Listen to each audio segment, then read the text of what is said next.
Hello and welcome to News Central. Now, I am Leone Onabanjo. The top stories at this hour. Governor Fubara visits site of Inferno, promises aid to victims' families. Africa Action Congress, Young Progressives Party hold party primaries. South African President President Ramaphosa praises ANC's achievements ahead of crucial election.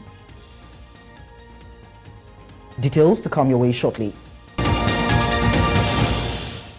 News Central now at this hour begins in southern Nigeria, where a massive fiery carnage on the east-west road in Rivers State has destroyed more than dozens of vehicles, goods worth estimated billions of naira, and claimed an unconfirmed number of lives. The devastating incident happened on Friday night along the LMA axis of the road, which has long been neglected, increasing motorists' risks. It was reported that the tragedy was triggered when the tanker navigating the dilapidated road was hit by another heavy-duty vehicle, igniting flames and an explosion. The ensuing inferno engulfed more than 50 vehicles on the road at the time, with some occupants trapped and unable to escape the fire, which spread rapidly. Meanwhile, Rivers State Governor Siminalayi Fubara has visited the site of the tanker explosion that killed an unconfirmed number of persons. The governor was accompanied by the Commissioner of Police, Olatunji Disu, and the Commissioner for Energy, Maximus Mwafo. Fubara, after inspecting the devastating site, directed security agencies to conduct a thorough assessment of the accidents to facilitate the provision of aid to victims' families. He also lamented the deteriorating condition of the LMS section of the East-West Road. And now to security matters. The Nigeria Correctional Service has been tasked to urgently remodel, decongest, and deploy monitoring devices at correctional facilities nationwide, including ensuring the conclusion of cases involving awaiting trial inmates in custodial centers across the country. This has become apt in light of the recent jailbreak at the Suleja Correctional Service located in neighboring Niger State. Marvelous Obomano tells us more. Over the years, concerns have grown regarding the overcrowding of Nigeria's correctional centers. You talk about correctional center, and we can talk about the population in correctional centers. Yeah, the over 240 something. We know the total number, but the correctional service is not the only agency that have custodial rights and keep people in custody. We have about 19 of such institutions that people can be detained, but yet we do not know. Nobody knows, and I keep saying it. Nobody have that population of the total number of persons in Nigeria that are in detention facility. Nobody knows. This was a facility that was built to house 250, and obviously because of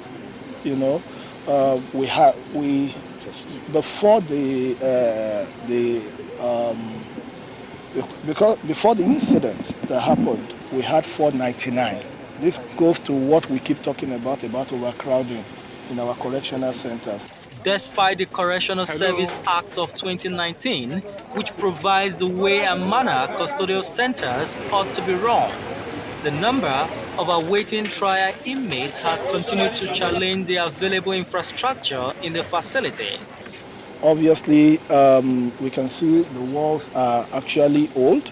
It was the rain that put down the wall. So you cannot say it's the fault of the corrections. The corrections are using what has been given to them. So we are calling on the government to prioritize these issues, because if that continues and the pretrial detention issues keep escalating, we'll keep on radicalizing more Nigerians. Although government has promised to ensure the return of fleeing inmates, many have expressed worry over the effective management of custodial centers sited close to urban cities. This is a clear testimony. You can look at the environment. It shows that we need to relocate a lot of our correctional centers. The Prisoners Rehabilitation and Welfare Action Prawa at this briefing in Abuja has expressed worry over the inability to effectively implement the Nigeria Correctional Service Act of 2019, which has taken care of challenges confronting custodial centers in Nigeria. If we had this implemented and people were actually visiting the custodial centers every month, I doubt that we would, and not just visiting them as a box-ticking exercise, but visiting them to implement everything that the Act has said they should. I doubt that we would get to the point where we are at. This could have been avoided if the right information, at the appropriate time had been disseminated with regards to the structure. Data from the Correctional Service says that out of 78,621 inmates in the country, 54,177 are awaiting trial inmates. In Abuja for News Central, Marvelous Obama. Let's also tell you that the Nigeria Correctional Service has stepped up efforts to track down and recapture escaped inmates of the Suleja Medium Security Custodial Center in Niger State. The Minister of Interior, Olubunmi Tunji-Ojo, said the government also would relocate some correctional centers to create better infrastructure and security. He made the pledge when he visited the Niger Custodial Center, where 119 inmates escaped following a rainstorm that damaged the facility on Wednesday. The minister also said it was imperative to relocate some of the correctional centers to a conducive environment. Earlier, Ogu Ogechi, principal partner, Benita Law Firm, and independent resource person on security and justice issues, joined us on the news from Gwarinpa in Abuja.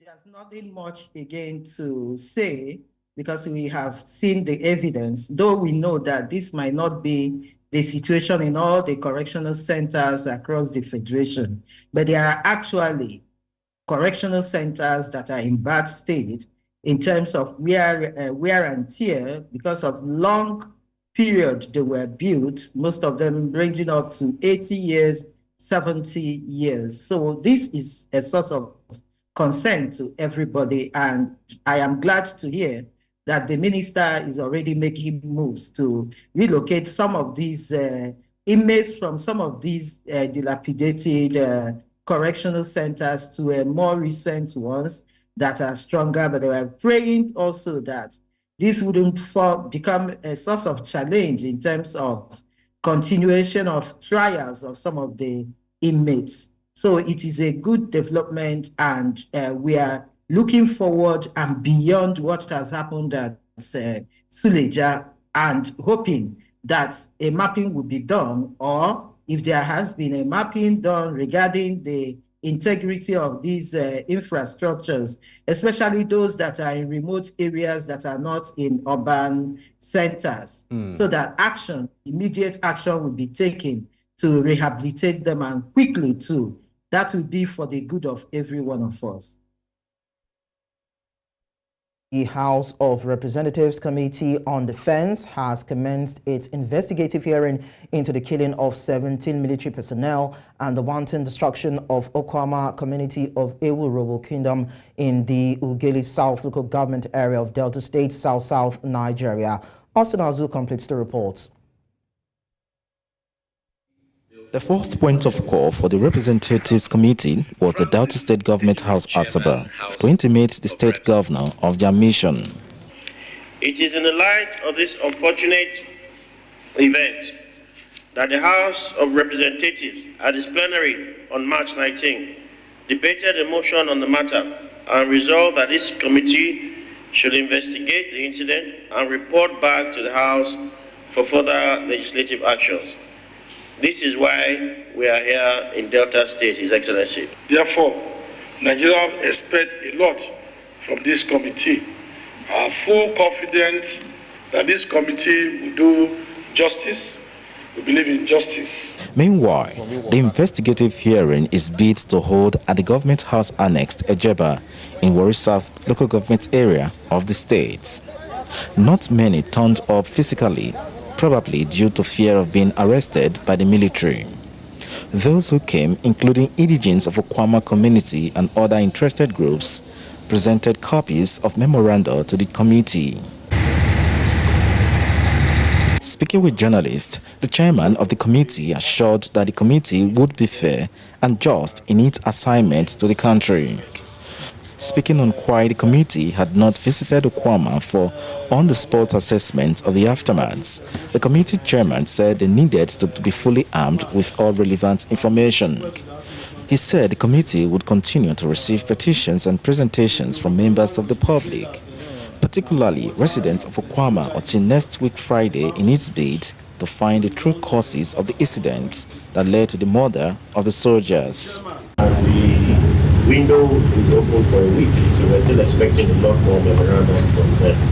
We've assured you all, we assured Mr. Governor, that we have the House of Representatives full backing to ensure that this matter is reviewed on both sides and that we come to a logical conclusion.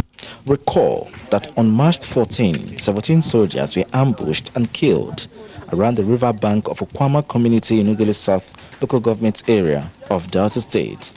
The military, in a reprisal attack, razed down the community with reports of some civilians killed. In Warri, Delta State, for News Central, Austin Azu. In combating financial crimes, chieftains of the All Progressives Congress have urged the anti-graft agency to uphold due process in handling financial crime suspects. Head of Tinubu Media Support Group, Jesu Tega Onokpasa, voiced concerns in Abuja reacting to alleged misappropriation by ex-governor Yahaya Bello. Insists the Economic and Financial Crimes Commission must formally invite suspects with evidence, not via phone calls. While respecting EFCC's anti-corruption role, Onokpasa emphasized adherence to due process. Onokpasa highlights the importance of legal compliance to prevent societal disorder. He also faulted EFCC's claim of Kogi Governor Usman Ododo aiding Bello's escape. The procedure in law for inviting, let's not even go up to the extent of a suspect, let's say a person of interest, is to formally invite them. And in law, we don't joke with documentation. We require a paper trail.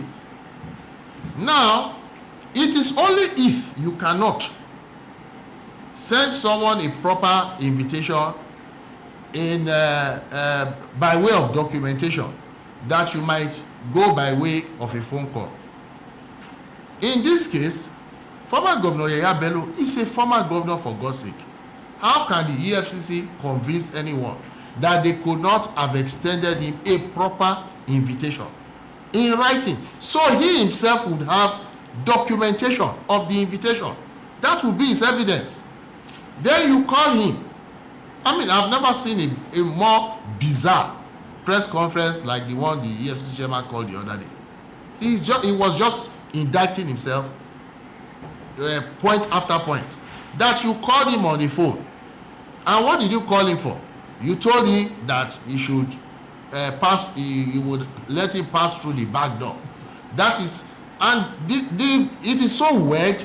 The EFCC is spinning this narrative that the incumbent governor of Kogi State, Governor Usman Ododo, smuggled his predecessor from his residence. The EFCC has not provided any evidence that Yahaya Bello was even. Now, ahead of the November 16 governorship election in Ondo State, the African Action Congress and the Young Progressives Party are currently holding their primaries to produce credible candidates that will represent their parties. Earlier this week, former Deputy Governor to the late Governor Rotimi Akeredolu, Ajayi Agbola, won the People's Democratic Party governorship primary. Also, incumbent Governor Lucky Aiyedatiwa won the All Progressives Congress governorship primary. Speaking with News Central's Neomoni, who has been monitoring the various party primaries in the state, a governorship aspirant from the AAC party, Adekunle Ajayi, said other contenders are incompetent. Similarly, YPP candidate John Otitoju Akemulere believes he is up to the task. To make Ondo State so attractive that doctors will not be going abroad. Doctors in Zamfara, in Sokoto, and a lot of other places will say, I'm going to Ondo State. You understand what I'm saying? There was a point in time where people were coming to Ondo State to give birth. You get it? So we're going to make the state more attractive than what you have then.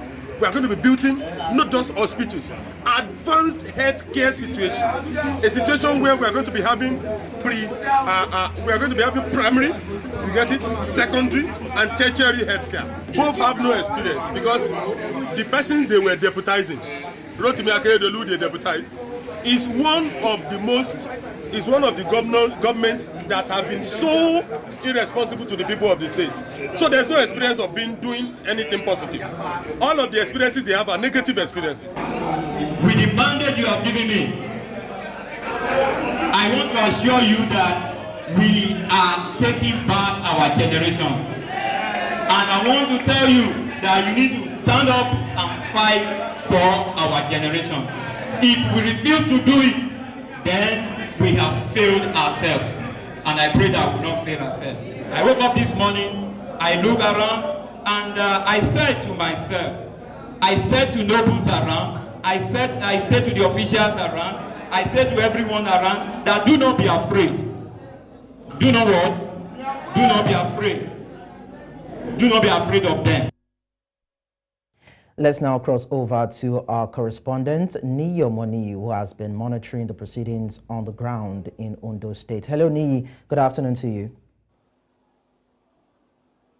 Good afternoon from the Sunshine State to you, Leone.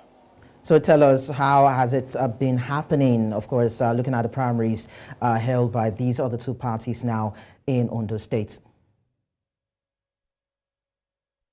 I will start from the charge the YPP candidates ended with there when he was speaking today at the primaries, where he said, "We are not afraid."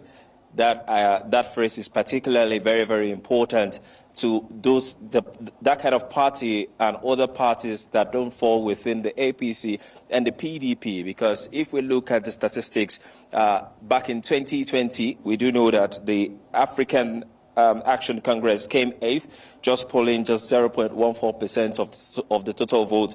And the YPP, which was the last one we heard there, came 12th with just 0.07 votes. And I do remember then that the state chairman was the candidate at the time that also contested against the late His Excellency Rotimi Akeredolu. But let's come back to today.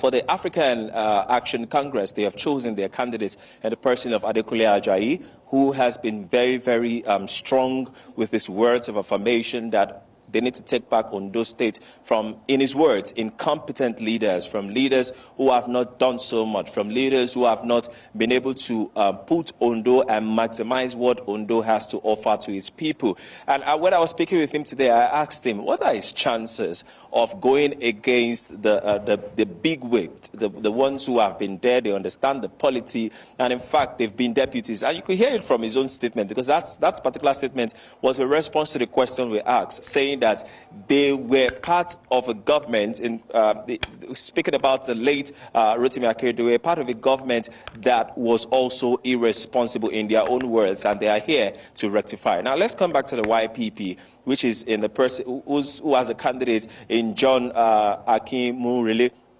He mentioned that it is time for the youth to gear up. It is time for the youth to take back their possession. I don't know how this will roll, but of course, the decider will be the November 16 election. But of course, from statistics, we do know that these two parties do not even fall within the first 5 or the first 7 of elections so far. But that does not take away the fact that they do not have people who believe in them, who believe in what they can do. But we would only get to know when the results comes out. Well, Niyi, looking at the footage, you will discover that, of course, it's what we all see, that the representation of the members of that party are actually young people. We just call them youths. Do you think that these youths have the mettle in terms of mobilizing other youths in Ondo State to try to change the narrative in that state, most especially looking at the fact that they are so bent on trying to claim their mandate in the state and have a youthful representation in the place of power? Do you think that could happen? I will speak from the words of one of political stalwart I met here in Ondo State, and he said demographics don't win politics in Nigeria. And I don't know how that plays out, but of course he must have had his reasons for saying that, and that's just the truth. It's not the first time this young progressive party has come out to actually participate in the gubernatorial election, but how far have they gone? So it looks like in Ondo, just like every other state, and even in Nigeria at large, there's a whole lot to how the process is. In fact, I remember during one of the statements of the state's chairman of the YPP, he mentioned, he said, if they want to spend money, we will spend money. If they want to do this, we will do this. So I want to believe they also have their own plans, because it goes way beyond just being young. Do we have people who are ready for a change? Do we have people who want a change? Do we have people who are just currently comfortable with what they have and just feel that any intrusion would actually shift the balance in what their plans are? Or do we have people who have a personal interest in their own experience and believe that this is their experience that can actually do something for this state? So it goes a whole long way. And for now, we don't really know what people are thinking in their hearts. Yes, they might be there for the campaigns, they might be there, they might have voted in a way for their aspirant, but I want to believe that on that particular day, a lot of cross minds will be there. Some people will find themselves at the T-junctions, at people they said they love. Unfortunately, they might not be there. They might not actually cast their vote to them, and that would depend on the conviction the aspirant or the candidates, as I'll put it now, can put in the minds of the people and let them believe in their work so much that they believe that, oh, they can deliver when they become the governor. So I don't think that personally it has to do with demographic, and with what I've heard, I don't think it has to do with demographic, or it has to do with even money. It goes ways beyond that, because I remember the APC primaries, there was one of the candidates that was in a way rumored to have so much money and is ready to spend so much money. But we didn't see that play out. He didn't pick the ticket during the, according to what we heard from party members, he didn't pick the ticket even to become the party flag bearer for the All Progressives Congress. So I do feel that there are a lot of determining factors that play its own part in you emerging as maybe not only the primaries, the candidate for your party, but even winning the election, because it goes way beyond catering to the needs of your party members. We are not talking about a large population of a state that is very, very important, even not only in the polity and in the economy of Nigeria. Okay. Neomoni, thank you so much. We know that politics in Nigeria is dynamic, but then may the best man win. Thank you so much for being our eyes and ears on the ground. We hope to get more details from you, of course, during the course of the proper elections, the campaigning and all. Thank you so much for your time. Thank you for having me, Leone. We're now going on a short break on the news. We still have more stories to come your way in a bit. Don't go away. Many thanks for staying with us. Now, the Lagos State Environmental Protection Agency temporarily shut down at least 5 churches and 19 hotels over noise pollution between March 23 and April 26. No fewer than 4 markets and shopping complexes were also shut down over noise pollution and other environmental infractions. A post shared by the State Commissioner for the Environment and Water Resources, Tokunbo Wahab, on his X account on Friday said various establishments, including churches, bars, and hotels in areas like Ifako-Ijayi, Abuledba, Alagbado Command, Abeson Estate, and Dokpemu were sealed due to noise pollution. In an effort to achieve zero hunger and improve food security, experts have called on government to assess Nigeria's current intellectual property laws and explore avenues to adapting them to achieving self-sufficiency in food production. This was during a session to mark the World Intellectual Property Day in the nation's capital, Abuja. Joshua Imarayi tells us more. It was a gathering of stakeholders and food security experts as they convened to commemorate the World Intellectual Property Day in the nation's capital, Abuja. Participants called for a change in strategy to achieve zero hunger nationwide. To achieve zero hunger, therefore, requires a change in strategy.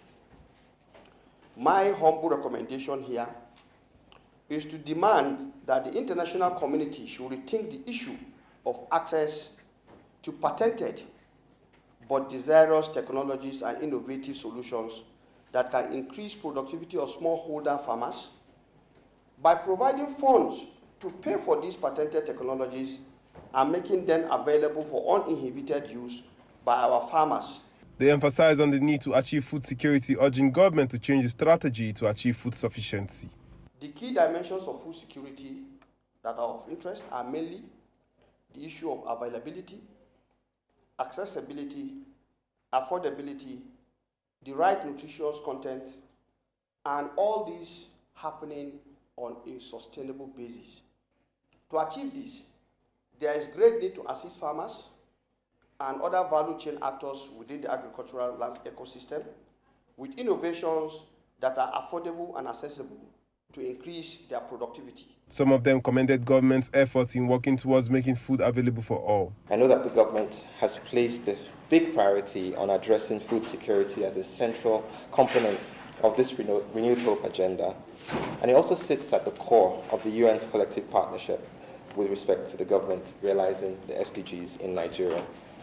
We're therefore delighted to be able to host this seminar on the occasion of the World IP Day to spotlight the significance of innovation and creativity to the realization of SDG 2 in Nigeria. Innovation and creativity breeds more when intellectual properties are protected.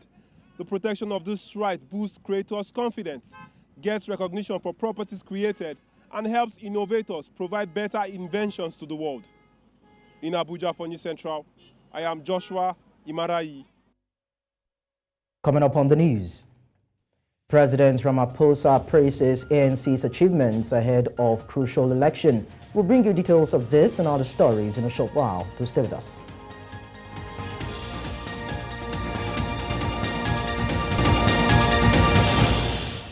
Continues in West Africa, where Sierra Leone's Energy Minister Kanja Sese has resigned over a weeks-long electricity crisis. The same day, the government announced it had paid some of the tens of millions of dollars it owed to energy providers. In his resignation letter on Friday, Sese said he took full responsibility for the crisis. The office of the president, Julius Maada Bio, later announced that the energy ministry would fall under the direct supervision of the president. Shortly after Sese's resignation, the government said in a statement that it had paid $17 million of the $48 million owed to Turkey's Powership, which provides electricity to the capital, Freetown. A spokesman for the company confirmed the payment and said full electricity supplies had been restored to the capital. Elsewhere, police in Benin Republic on Saturday fired tear gas to break up a protest organized by labor unions in the economic capital of Cotonou over high living costs. Small groups of protesters had gathered at the protest site, which was cordoned off by squads of police who fired tear gas to disperse demonstrators. Protesters chanted the national anthem during the clashes. CSA Benin, one of the country's largest unions, said on X, formerly known as Twitter, that its leader, Anselm Amusu, had been taken away by the police. A union source said a dozen of other protesters had been arrested. We now head to North Africa, where we understand that thousands of sub-Saharan migrants have huddled in Tunisian olive groves for months, living in makeshift tents and surviving on meager rations while keeping their hopes alive of reaching Europe. Humanitarian sources say around 20,000 are in isolated areas near the towns of El Amra and Jebananaya, some 30 and 40 kilometers north of the port city of Sfax. Sfax is one of Tunisia's main departure points for irregular migration to Europe by boat and was once a hub for sub-Saharan migrants. After being forcibly removed from the city last autumn, migrants set up camp in neighboring towns as they await their chance to make the perilous crossing. Il y a eu plein de naissances ici. Ici, on a même un enfant ici qui est né sur cette route-là, qui est là. L'enfant n'a pas l'accès à l'hôpital, elle est un peu malade gravement. Elle se trouve en haut ici. Il y a des femmes enceintes ici qui ne font pas du suivi. Même un migrant tombe malade ici, il n'a pas l'accès à l'hôpital qu'en fait. Bon, la situation en Tunisie, c'est très très difficile, très délicat. Mais nous sommes à quelques migrants de l'Europe. Peut-être, j'espère, retourner, ce n'est pas la meilleure solution. De continuer, c'est ça la meilleure solution. On va patienter. In Southern Africa, President Ramaphosa has praised South Africa's progress under his party's leadership as the nation marks 30 years of democracy ahead of a pivotal election, with polls scheduled for May 29, commemorating the end of white rule in 1994. Ramaphosa highlighted the country's advancements since then. Speaking at Pretoria's Union Buildings for Freedom Day, he underscored improvements overseen by the ANC, despite the party facing challenges in maintaining its parliamentary majority.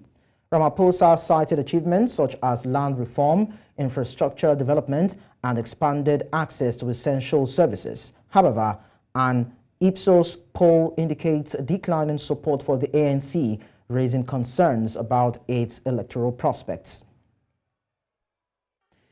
In the heart of Johannesburg, we tell you that in Hillbrow, the city's pulse beats to a different rhythm. A dark shadow is set to loom over its streets. Tragic scenes have become all too common in this community. For young ones, the lure of drugs has become their reality, taking away their freedom and sanity. Join us on News Central's Bongani Siziba as she takes us to the darkest corners of Hillbrow, where the cries of the youth echo through the streets, drowned in their sorrows and addiction. This is Johannesburg, an economic hub also dubbed as the wealthiest city in South Africa. But amidst the glitz and glamour, there is a dark side to the city streets. Hillbrow is a neighborhood known for its notorious crimes, and some of its streets have become drug corners where youths have been swallowed by the grip of addiction. On these streets, on one side, young youths have made this corner their home.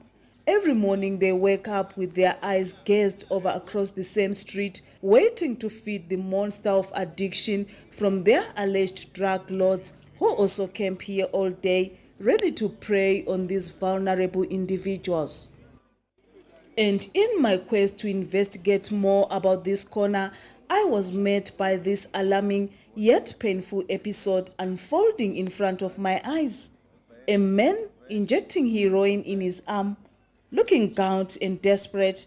While still alarmed, I was told by one gentleman who looked sober that these tragic scenes are all too common. So I asked him who he was, and after a few minutes of chatting, we sat down just to understand all this. Here, these drug addicts use a method called Bluetooth. This is a method where a drug addict injects drugs into their bloodstream, and sometimes another addict draws out the blood and then injects it into their own bloodstream. So I asked one addict, "How did you start getting into drugs? When did you start? What happened for you to see yourself into this?"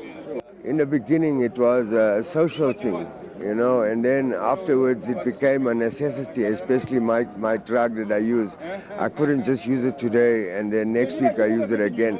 It became an everyday thing. And not only that, my body started wanting it more and more, even though my mind was saying, no, I've had enough of drugs. What started as a brief escape from reality has turned into a haunting nightmare for these young souls.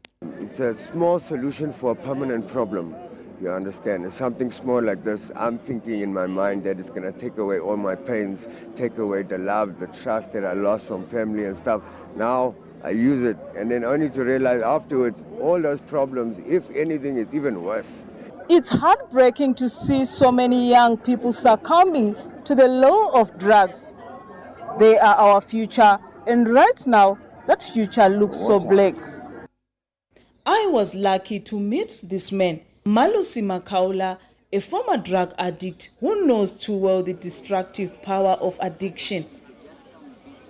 He was here to share his story and hopefully make a difference in the lives of those who are still trapped in the cycle of drugs. This was once his home. Malusi was once one of them, a promising young man with dreams and aspirations, but the grip of addiction slowly consumed him, leaving nothing behind but a shell of his former self. What made you leave the streets? Because some of them, they are saying it's very difficult to be a drug addict and also leave drugs. But you are one man who has managed, or rather I say someone who has made a choice to say, I don't want to be in the streets again. Here you are, you have been rehabilitated. But we are back to a place where the place that used to be your home. I used to pray for maybe 6 months before I actually stopped. Every day, sometimes I would use the drugs, I would smoke, and I would sleep crying, saying, God, but why? I want to stop, I want to way out. And then one day, I don't know how I summoned the strength or anything like that. I actually reached out and I went to these places where they offer help. And it just happened so that day, by God's grace, that they needed one person to go in because one person did not pitch and had given up. Then I went in, then they put me in, and I went into the system right away. So I was very, very lucky. He later took me to his place of recovery, and here I was intrigued, seeing former drug addicts trying to build their lives back. With the help of dedicated counselors and support of fellow recovering addicts, they are on a journey towards sobriety, attending group therapy sessions, participating in support group meetings, and working on rebuilding their lives. We empower them on skills like financial skills and finding the ways of generating income, especially homeless people, because some of them, they feel like they are just, rejected by the society. As for Malusi, the streets might have held him captive, but now he walks free, a survivor of his own making. And though the scars of his past may never fully fade, he knows that he is finally on the path towards a brighter future. These Hillbrow streets may still be haunted by the specter of addiction, but there is also a glimmer of hope on the horizon. These streets are a cruel mistress offering escape, but trapping those who dare indulge in their depth. For these men, the allure of drugs is too strong to resist, but it's leading them to a path of destruction and despair. In Hillbrow, Johannesburg, for News Central, Bongani Siziba. Still ahead on the news. Trump says he's ready, willing and able to debate Biden. We'll bring you details in a short while.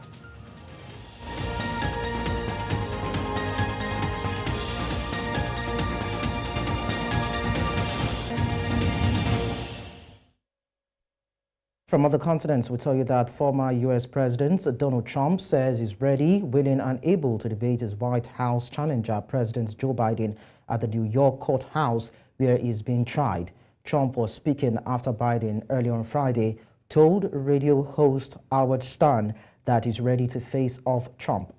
Candidates' debates have been important milestones in U.S. presidential elections for decades, helping to make or break voters' opinions of the contestants' personal style and demeanor as much as their policy chops.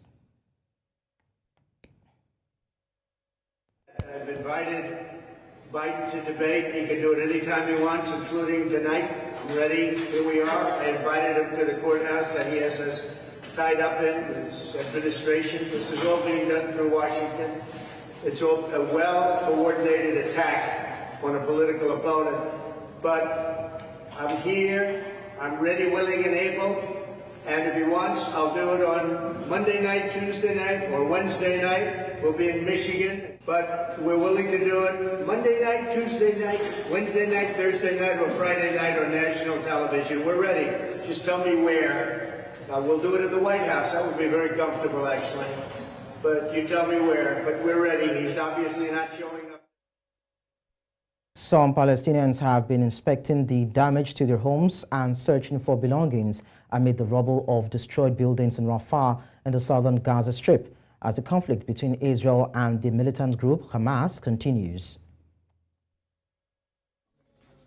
ضربوا من غير صاروخ تحذير الدار ومن غير أرعبوا الأطفال وأرعبوا المواطنين وأرعبونا وإحنا يا عم بدنا نعيش زي الناس ما هي عايشة بدنا نعيش في حرية إحنا ضد الإشي هذا إحنا بدنا نعيش وبدنا نعيش الحياة زي ما كل العالم عايش الحياة.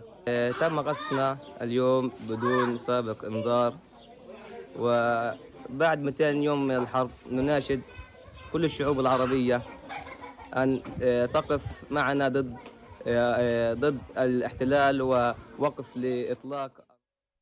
In another development, residents of Haiti's capital, Port-au-Prince, say they would like to see change in governance when asked to share their thoughts on the transitional government that took power.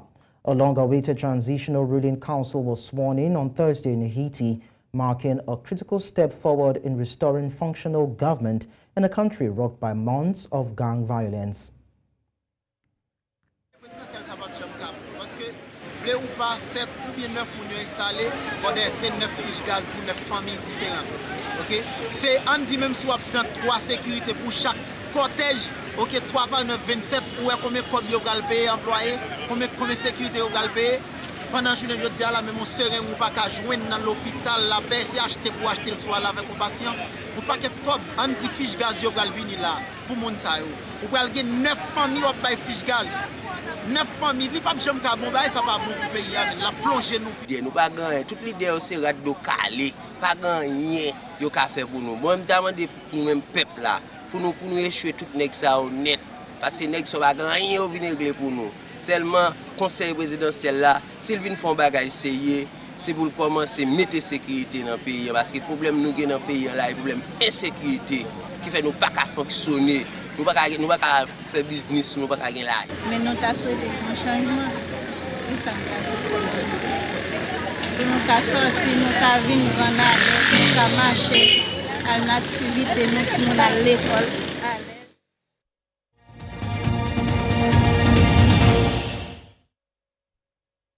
Talking sports now, ahead of the upcoming Basketball Africa League Sahara Conference in Dakar, Senegal. Rivers Hoopers' preparations are in full swing, according to team captain Victory Anthony. The captain highlighted the strong camaraderie and unity within the squad, stating that they see themselves as brothers. He also expressed positive feedback on the new additions to the team. The target is clear for Anthony and his teammates, that is to qualify for the tournament in Rwanda by performing well in Senegal.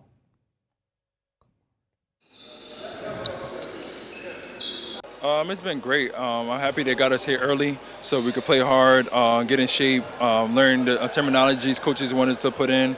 And yeah, we're in Lagos and we continue to work hard as well. Just like the energy, just really defense, listening, just leading by example. I feel like if we just go hard and have a good concept, we will do very well. Yeah, there's no problem. Coach has done a great job. He's got everybody in the right spots, and we're taking it day by day. I mean, I know them, but I mean, we have our own identity. We're gonna come in and play hard. I mean, everybody got tight sneakers the same way. And that's all at this hour. But before we go, we take a look at some of our top stories. Governor Fubara visits site of Inferno, promises aid to victims' families. Africa Action Congress, Young Progressives Party hold party primaries. South Africa President Ramaphosa praises ANC's achievements ahead of crucial election. Do send your eyewitness report to the WhatsApp number and email on your screen. And you can follow us on social media via @NewsCentralTV. Do watch News Central live on DSTV channel 422, Star Times channel 274, Avo TV and YouTube. Many thanks for watching. I am Leone Onobanjo.